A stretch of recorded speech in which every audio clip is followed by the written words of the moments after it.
রাজশাহীর ফসলের মাঠে এখন সাদা কদম ফুলে ছেয়ে গেছে। এই সাদা ফুল থেকে উৎপাদিত হয় মহামূল্যবান পেঁয়াজ বীজ, যাকে ভালো মুনাফার কারণে কৃষকরা ডাকেন কালো সোনা নামে। ভালো দাম ও লাভজনক হওয়ায় প্রতি বছরই জেলায় বাড়ছে এ ফসলের আবাদ।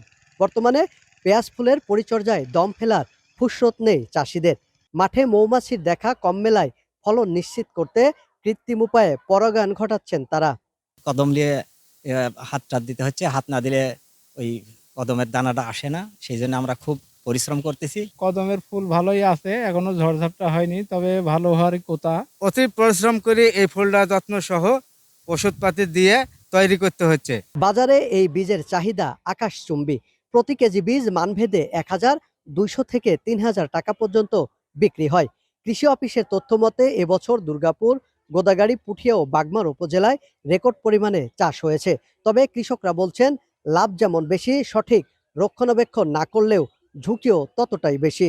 ফলনটা আর বছরও ভালোই পাওয়া গেছে। এবারও দেখ, ফলনটা যদি আবহাওয়া ভালো থাকে তাহলে এবারও ফলনটা ঘরে তুলতে পারলে কিন্তু ভালো পাওয়া যাবে। লাভও আছে, আবার ঝুঁকিপূর্ণ।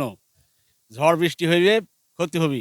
চলতি বছর আবহাওয়া অনুকূলে থাকায় উৎপাদনের লক্ষ্যমাত্রা ছাড়িয়ে যাওয়ার সম্ভাবনা দেখছে কৃষি বিভাগ।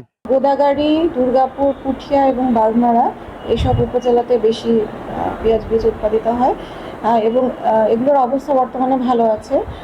যদি বড় ধরনের কোনো ঝড় বা প্রাকৃতিক দুর্যোগ, শিলাবৃষ্টি যদি না হয়, তাহলে আমরা আশা করছি যে পেঁয়াজ বীজের উৎপাদন অত্যন্ত ভালো হবে।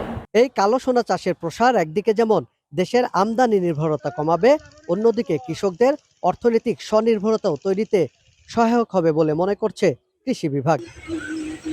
রায়হান ইসলাম, গ্রিন নিউজ, রাজশাহী।